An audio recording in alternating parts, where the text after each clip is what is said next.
The sky above New Shanghai blazed with an otherworldly light as the massive Xeraxian warships breached Earth's atmosphere. Commander Sarah Chen stood on the observation deck of the United Earth Defense Force headquarters, her eyes fixed on the looming threat. The aliens' arrival wasn't entirely unexpected. Humanity had been preparing for this moment ever since they detected the approaching fleet 6 months ago. Status report. Sarah barked into her comms, her voice steady despite the chaos unfolding before her.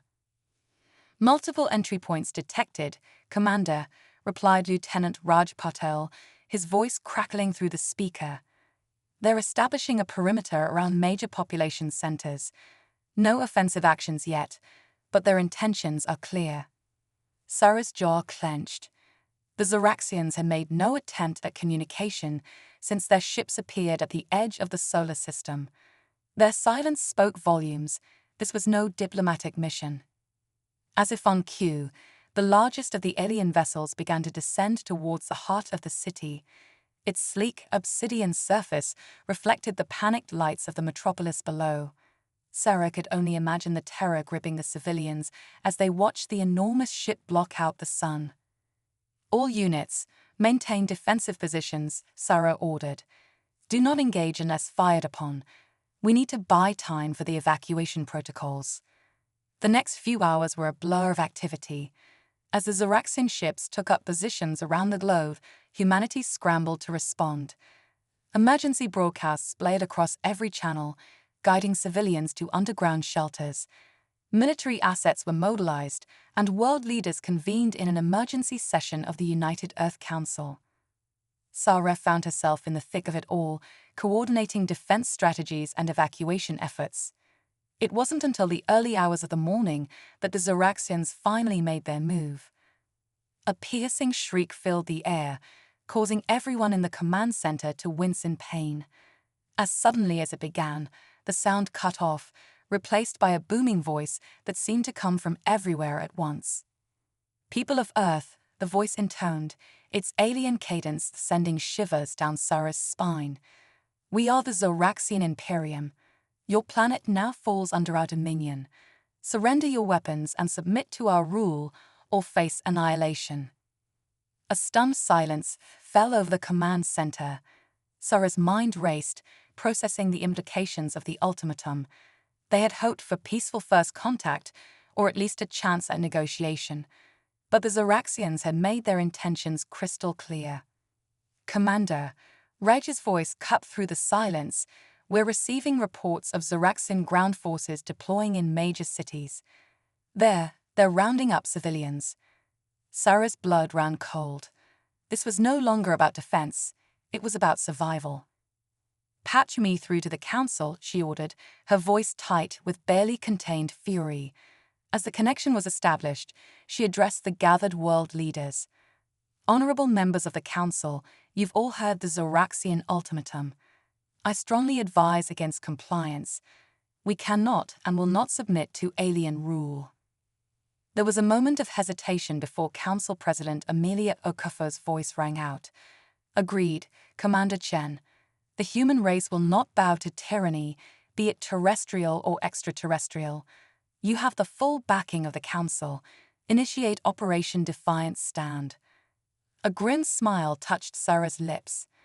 Operation Defiant Stand was a last resort protocol, one they had hoped never to use.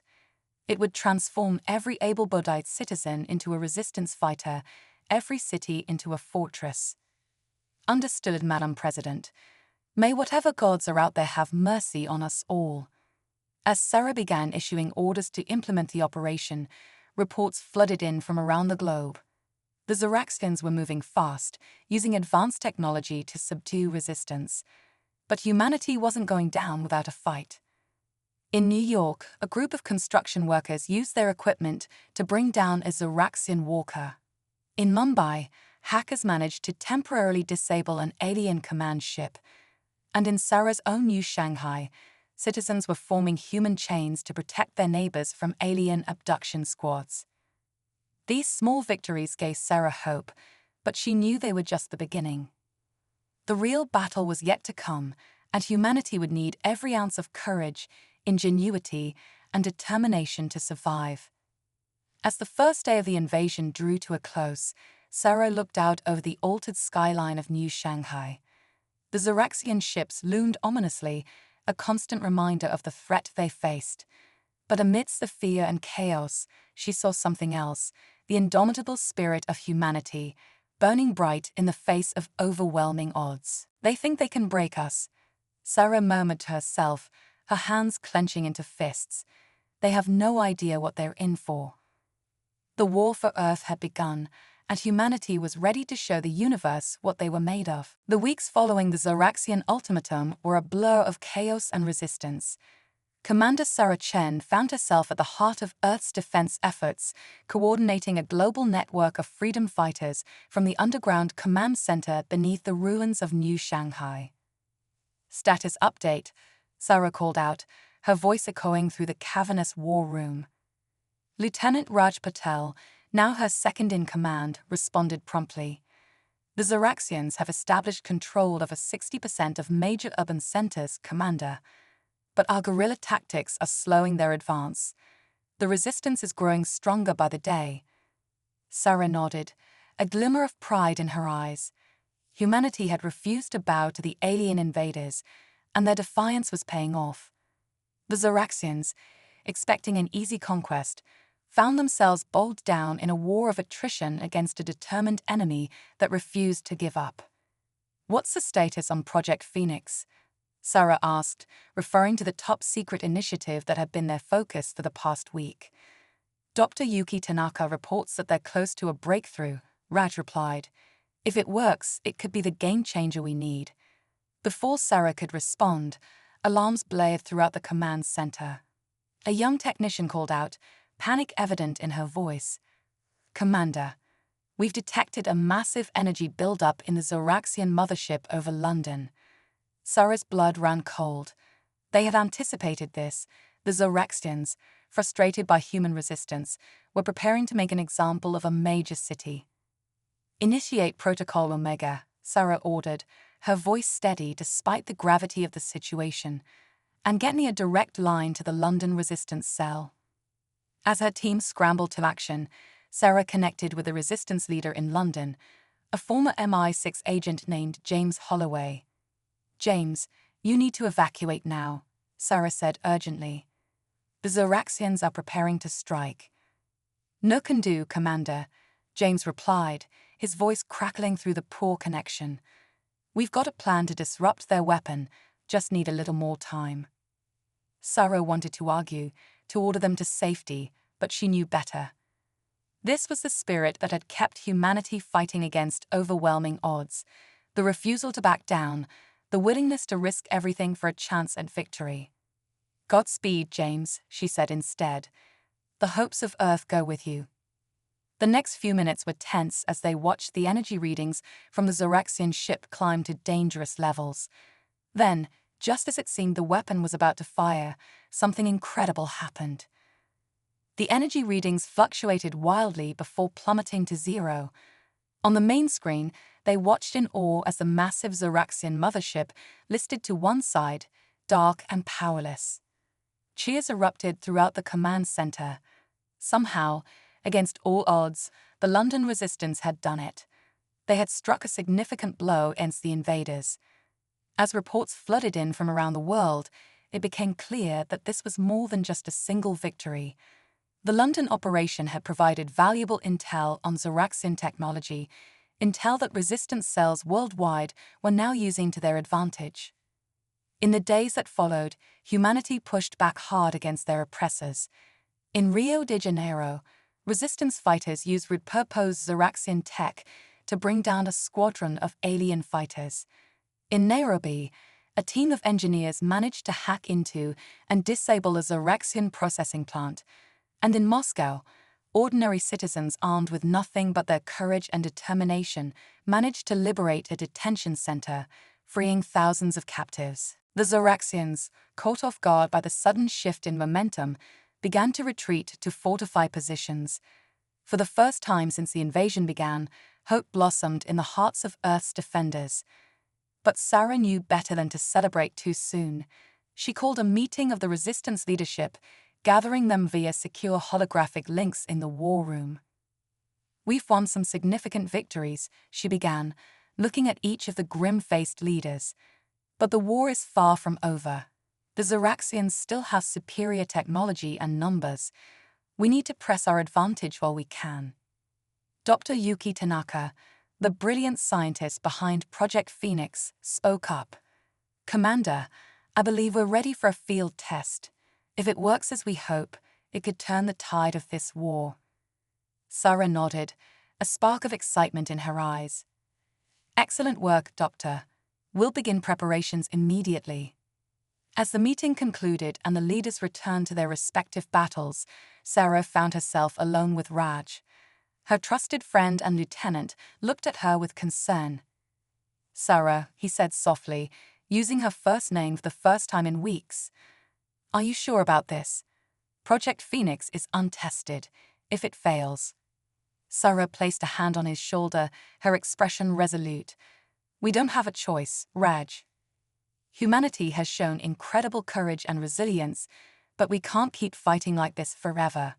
We need to take risks if we want to win this war."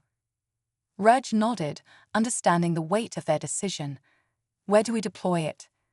Sarah turned to the holographic map of Earth, her eyes fixed on a glowing point that represented the heart of Zoraxian power on the planet. "There," she said, her voice filled with determination. "We take the fight to them. We strike at their command center on the moon."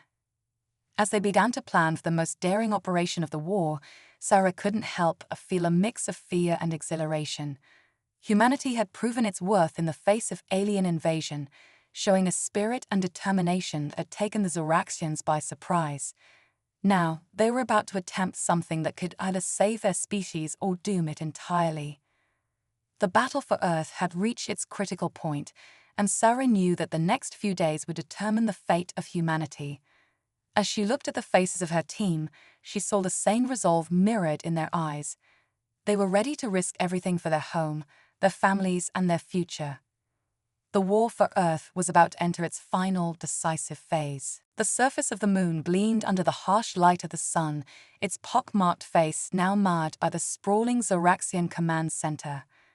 Commander Sarah Chen gazed at the alien structure through the viewport of the stealth shuttle, her heart pounding with a mixture of anticipation and dread. "Final systems check," she ordered, her voice steady despite the tension that filled the small craft. "All systems go, Commander," replied Dr. Yuki Tanaka, her fingers dancing over the control panel of Project Phoenix. The device, no larger than a briefcase, hummed with potential energy. Sarah nodded, then turned to address the small team of elite soldiers and scientists accompanying them on this crucial mission. "Remember, our primary objective is to deploy Project Phoenix at the heart of the Zoraxian Command Center. Secondary objective is to gather any intelligence we can on their plans and capabilities. We may not get another chance like this."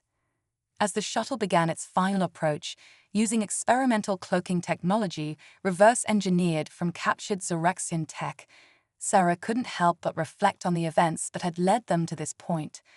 The past month had been a rollercoaster of victories and setbacks. While humanity had managed to push back against the alien invaders in many areas, the Zoraxians still held a significant technological advantage. Project Phoenix was humanity's ace in the hole, a device designed to disrupt the quantum entanglement network that the Zoraxians used for faster-than-light communication and power distribution. If it worked, it could cripple the alien war machine in one fell swoop. The shuttle touched down silently in a crater just outside the Zoraxian perimeter. Sarah led her team out onto the lunar surface, their specially designed suits allowing them to move swiftly and silently in the low gravity. "Remember, we're on a tight schedule," Sarah reminded them as they approached the imposing walls of the alien fortress. "The window of opportunity closes in exactly 90 minutes. Using hacked Zoraxian access codes provided by resistance spies, the team infiltrated the outer defenses of the command center. The alien architecture was both beautiful and terrifying, all sleek lines and pulsing energy conduits that seemed to defy the laws of physics. As they made their way deeper into the complex, they encountered surprisingly little resistance. Sarah's instincts screamed that something was wrong, but they had come too far to turn back now. They reached the central chamber, a vast space dominated by a swirling vortex of energy that Sarah assumed was the main power core. Dr. Tanaka immediately set to work, preparing to activate Project Phoenix. "Commander," one of the soldiers whispered urgently, "we've got company." Sarah turned to see a group of Zoraxians entering the chamber, but instead of attacking, the aliens simply stood there, watching them with their large, multifaceted eyes. Then, to everyone's shock, one of the Zoraxians spoke in perfect English. "We've been expecting you, Commander Chen." Sarah's mind raced, trying to process this unexpected turn of events. Who are you?" The alien stepped forward. "I am Zorfol, leader of the Zoraxian resistance. We've been waiting for an opportunity like this." Over the next few minutes, Zorfol explained the situation. The invasion of Earth hadn't been an unanimous decision among the Zoraxians. A significant portion of their population opposed the war, seeing it as an unjust act of aggression. They had been working in secret to undermine the war effort, and now they saw an opportunity to end the conflict once and for all. "Your Project Phoenix," Zorfal said, gesturing to the device Dr. Tanaka was still preparing. "We believe it can do more than just disrupt our systems. Properly modified, it could rewrite the base code of our quantum network. We could use it to broadcast the truth about this war to every Zoraxian in the galaxy." Sarah was stunned. This was more than they could have hoped for, not just a military victory, but a chance for lasting peace. But doubt nagged at her. "How can we trust you?" Zorfal's alien features arranged themselves into what Sarah realized was an expression of deep sadness. "Because we have seen the courage and spirit of humanity. You have shown us that there is another way. We do not wish to be conquerors." Time was running short. Sarah had to make a decision. Looking into Zorfal's alien eyes, she saw sincerity and hope. She turned to Dr. Tanaka. "Can we do it? Can we modify Project Phoenix for broadcast?" Dr. Tanaka nodded, already working with a Zoraxian scientist to make the necessary adjustments. "It'll work. But someone will need to stay behind to manually activate it. The radiation from the broadcast will be lethal." A heavy silence fell over the chamber. Sarah knew what she had to do. "I'll do it. The rest of you, get back to the shuttle." Protests erupted from her team, but Sarah silenced them with a look. "That's an order. Earth needs you. Tell them we found something better than victory. We found understanding." As her team reluctantly retreated, Sarah worked with Zorfal and Dr. Tanaka to prepare the device. In those final moments, human and alien worked side by side, united in their hope for a better future. When everything was ready, Zorfal turned to Sarah. "Your sacrifice will not be forgotten, Commander Chen. You have saved not just your people, but mine as well." Sarah nodded, her voice thick with emotion. "Just promise me one thing. When this is over, when your people know the truth, help us rebuild. Let's show the galaxy what our species can accomplish together." As the countdown reached 0, Sarah activated Project Phoenix. The chamber filled with blinding light and a deafening hum. Sarah felt the energy washing over her, and in her final moments she smiled. She had given her life not just for humanity, but for the hope of a peaceful future for all species. The light engulfed her, and then, Part 4, Operation Stardust, Humanity's Daring Counterattack. The world held its breath in the aftermath of the lunar mission. For 3 days, there was an eerie silence from the Zoraxian forces. Then suddenly, their ships began to withdraw from Earth's orbit. Celebrations erupted across the globe as humanity dared to hope that the war might finally be over. But in the underground command center beneath New Shanghai, the mood was somber. Lieutenant Raj Patel, now acting commander following Sarah Chen's sacrifice, stood before the holographic display of Earth's defenses. The victory felt hollow without Sarah there to see it. "Sir," a young communications officer called out, her voice trembling with excitement, We're receiving a transmission from the Zoraxian High Command. The war room fell silent as the alien face of Zorthal appeared on the main screen. People of Earth, the Zoraxian resistance leader began, I come to you with news of great importance. Thanks to the bravery of Commander Sarah Chen and the ingenuity of your scientists, the truth about this unjust war has been revealed to all Zoraxians. Our forces are withdrawing not just from Earth, but from all occupied territories across the galaxy. A cheer went up from the assembled staff, but Raj raised a hand for silence, sensing there was more to come.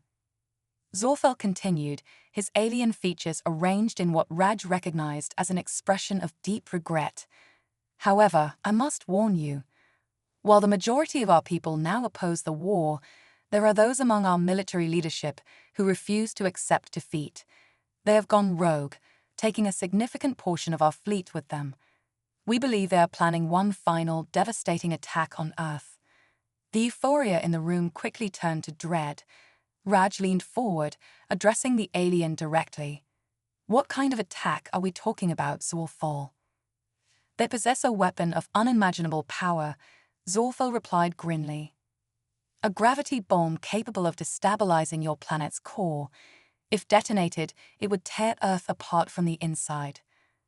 The room erupted in panicked murmurs. Raj fought to keep his own fear in check as he asked, How long do we have? Based on their last known position, we estimate they will reach Earth in approximately 72 hours.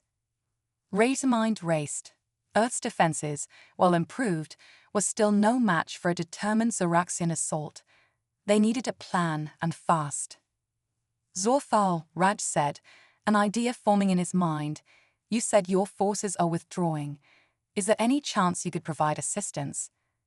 The alien's expression shifted to one of determination. We'll do everything in our power to help, Lieutenant Petal. This is our fight as much as it is yours now. As the transmission ended, Raj turned to his team. We have 72 hours to save our planet. I need options, people.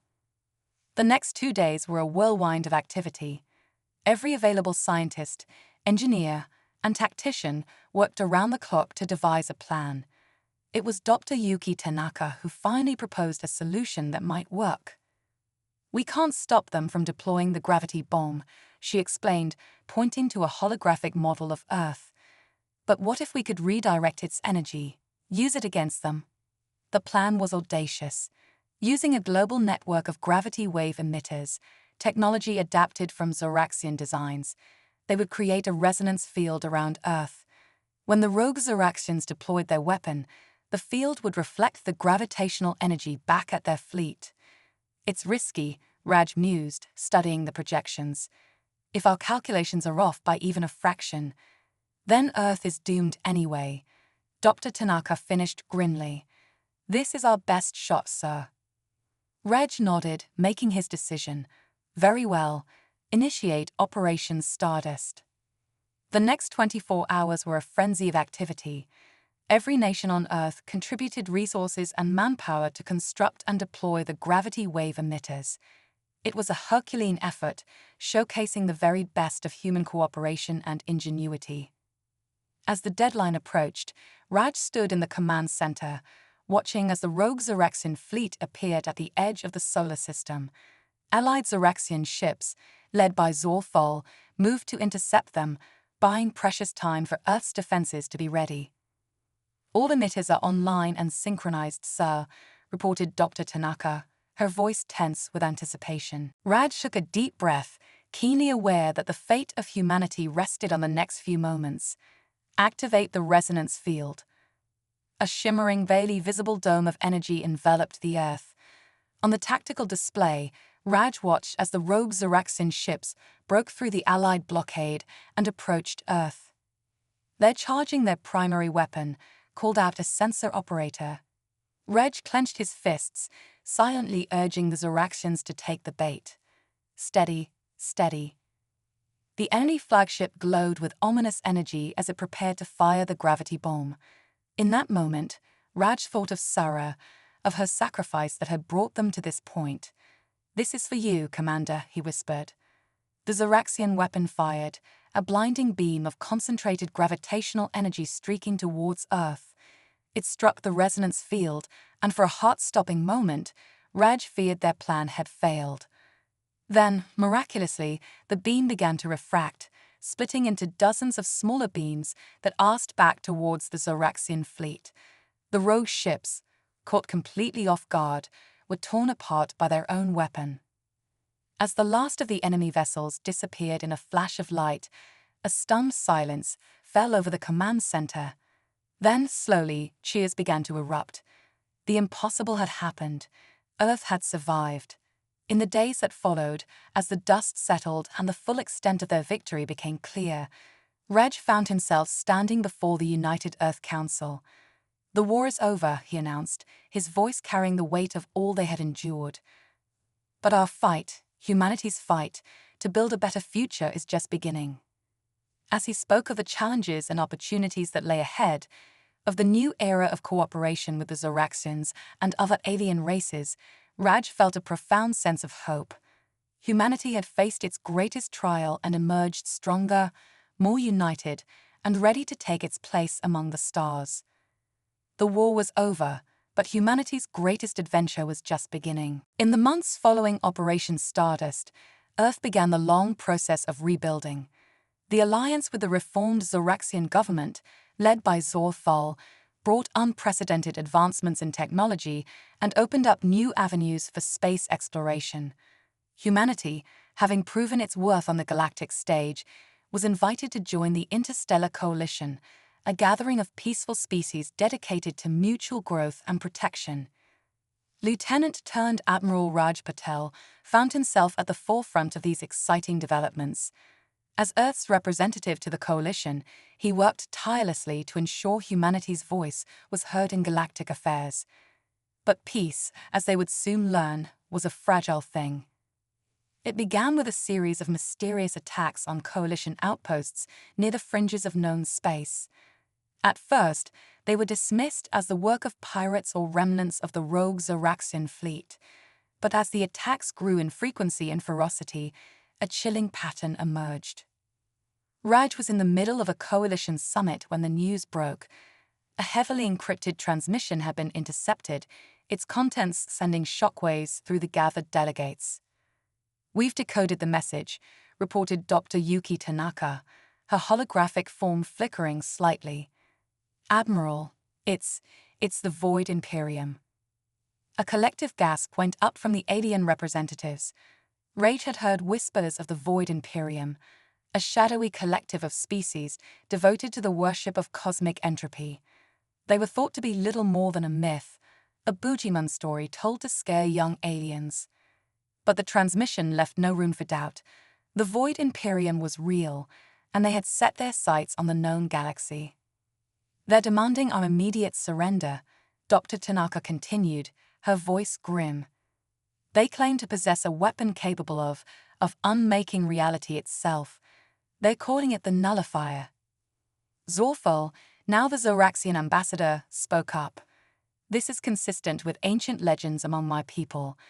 The Nullifier is said to be able to create localized areas where the laws of physics simply cease to exist." The implications were staggering. Such a weapon could unmake entire star systems, rendering vast swaths of the galaxy uninhabitable. "How long do we have?" Rage asked, his mind already racing to formulate a plan. "The ultimatum gives us 30 standard days to surrender," Dr. Tanaka replied. After that, the unspoken threat hung heavy in the air. Raj stood, addressing the gathered representatives. "We've faced extinction before and prevailed. We'll do so again, but we need to act fast and we need to act together." Over the next few weeks, the coalition poured all its resources into finding a way to counter the Nullifier. Scientists worked around the clock, probing the very fabric of space-time for a solution. Military strategists devised elaborate defense plans, preparing for every conceivable scenario. But as the deadline approached, they were no closer to a solution. The Void Imperium's technology was simply too advanced, operating on principles that defied conventional understanding. With just 72 hours remaining, Raj found himself back on Earth, standing before the United Earth Council. The weight of not just humanity, but countless species across the galaxy rested on his shoulders. "We've exhausted every conventional option," he reported, his voice heavy with fatigue. "But there might be one last, desperate chance." He outlined the plan, a daring mission to infiltrate the heart of Void Imperium territory. Intelligence suggested that the nullifier was controlled from a central nexus, hidden in the depths of a black hole at the galaxy's core. "It's a suicide mission," one of the council members pointed out. Raj nodded grimly. "Yes, but it's our only shot. We've assembled a team of the best pilots, scientists, and soldiers from across the coalition. They're calling themselves the Fallen Hope." The name was fitting, a military term for troops assigned to a nearly impossible mission. But in this case, the Fallen Hope carried the destiny of the entire galaxy with them. As the council deliberated, Raid's mind wandered to Sara Chen. He wondered what she would do in this situation. Somehow, he knew she would volunteer for the mission without hesitation. The council's decision was unanimous. The mission was a go. The next day, Raj stood in the hangar bay of the Coalition's most advanced stealth ship, the Shadow Dancer. Before him stood the members of the Fallen Hope, a diverse group of humans and aliens, each chosen for their unique skills and unwavering courage. "I won't lie to you," Raj addressed them, his voice carrying across the hushed hangar. "The odds are stacked against us. But remember, the fate of every living being in this galaxy rests on your shoulders.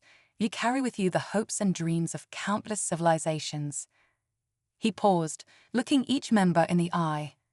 "Whatever happens, know that your names will be remembered for eternity as the saviors of reality itself." As the Shadow Dancer prepared for launch, Raj felt a mix of hope and dread. They were about to embark on the most crucial mission in the history of the galaxy. Success would mean salvation for all. Failure didn't bear thinking about. The ship's engines ignited, and the Fallen Hope blasted off into the unknown, carrying with them a last, desperate hope of a galaxy on the brink of annihilation. As Raj watched the ship disappear into the stars, he whispered a quiet prayer to whatever cosmic forces might be listening. The final countdown had begun. In less than 72 hours, they would either save the galaxy or witness its unmaking. The greatest challenge humanity had ever faced was about to unfold. The Shadow Dancer hurtled through the void, pushing the boundaries of known physics as it raced towards the heart of the galaxy. Inside, the Fallen Hope team prepared for what could be their final mission. Dr. Yuki Tanaka, who had insisted on joining the mission, worked feverishly to modify their sensors to detect the unique energy signature of the nullifier. Beside her, Zarek, a young Zoraxian prodigy, assisted with calculations that would have taken a supercomputer days to process. In the pilot's seat, Major Elena Rodriguez, Earth's top combat pilot, guided the ship through the treacherous gravitational eddies surrounding the galactic core. Her co-pilot, Kerthax, a tentacled Arcturian with unparalleled spatial awareness, called out course corrections with machine-like precision. As they approached their target, a massive black hole at the galaxy's center, tension aboard the ship reached a fever pitch. They had less than 24 hours before the Void Imperium's deadline expired. "We're picking up an energy signature consistent with the nullifier," Dr. Tanaka announced, her voice tight with anticipation. It's inside the black hole's event horizon." A collective gasp went up from the crew. Entering a black hole was supposed to be impossible, a one-way trip to oblivion. "Not necessarily," Zarek chimed in, his multifaceted eyes gleaming with excitement. "If we can manipulate the ship's quantum state, we might be able to slip through a microscopic wormhole at the event horizon." It was a desperate plan, relying on theoretical physics that had never been tested, but they were out of options and out of time. As Elena maneuvered the Shadow Dancer towards the black hole, the ship's systems began to fail one by one, overwhelmed by the intense gravitational forces. Warning alarms blared throughout the vessel. "This is it," Elena called out, her hands steady on the controls despite the chaos around her. Brace for transition. The shadow dancer plunged into the inky blackness of the event horizon.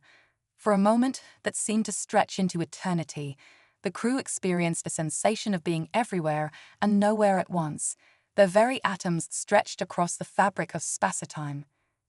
Then, with a lurch that sent everyone sprawling, they emerged into somewhere else. A realm of swirling energies and impossible geometries that defied comprehension. By the cosmic egg, Kathax breathed, all four of his eyes wide with wonder. We're inside the black hole. But there was no time to marvel at their surroundings. Ahead of them loomed a massive structure that seemed to be the source of the nullifier's energy signature, the heart of the Void Imperium's power. As they approached, a voice boomed around them, seeming to come from the very fabric of reality itself. Intruders, it intoned, its otherworldly resonance sending shivers down their spines. You dare to enter the domain of the void? Your universe is ended. Accept the embrace of nothingness. The voice belonged to the Voidborn, the mysterious leaders of the Imperium. As the team watched in horror, the space around them began to warp and twist, reality itself beginning to unravel. The nullifier. Dr. Tanaka shouted above the cacophony of alarms. They're activating it. In that moment of desperation, an idea struck Zarek. The quantum entanglement network, he cried out. If we can reverse the polarity of the nullifier's energy flow, we might be able to turn it against the void. It was a long shot, but it was all they had. As Elena and Kathax fought to keep the ship stable in the disintegrating reality around them, Dr. Tanaka and Zarek worked furiously to reprogram the ship's systems. We need more power, Dr. Tanaka yelled, her fingers flying over the controls. Without hesitation, the rest of the crew began to reroute power from life support and other critical systems. They knew that success meant certain death, but failure meant the end of everything.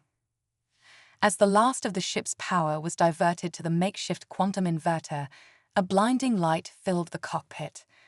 The crew of the Shadow Dancer felt their very beings stretched to the breaking point as the energies of the nullifier coursed through them. In the command center back on Earth, Admiral Raj Patel watched with bated breath as the deadline approached. Suddenly, the screens lit up with a surge of energy unlike anything they had ever seen. For a moment, it seemed as if the entire universe held its breath. Then, like a soap bubble popping, the energy signature of the Void Imperium simply vanished. As cheers erupted around him, Raj felt a mix of elation and deep sorrow. They had won, but at what cost? Days later, as the galaxy celebrated its salvation, a memorial service was held for the crew of the Shadow Dancer. Representatives from every coalition species gathered to honor the heroes who had given their lives to save reality itself. As Raj stood before the assembled crowd to deliver the eulogy, he felt a strange sensation, a whisper on the edge of perception, a presence that felt achingly familiar. And then he understood. The crew of the Shadow Dancer hadn't died, they had transcended. In reversing the nullifier, they had become one with the fabric of the universe itself, guardians of reality forevermore. Raj smiled, tears in his eyes as he began to speak. Today, we honor not just the saviors of our galaxy, but the embodiment of the human spirit and the spirit of all sentient beings. In the face of impossible odds, they showed us that together, there is nothing we cannot overcome. As his words rang out across the assembly, a new era dawned.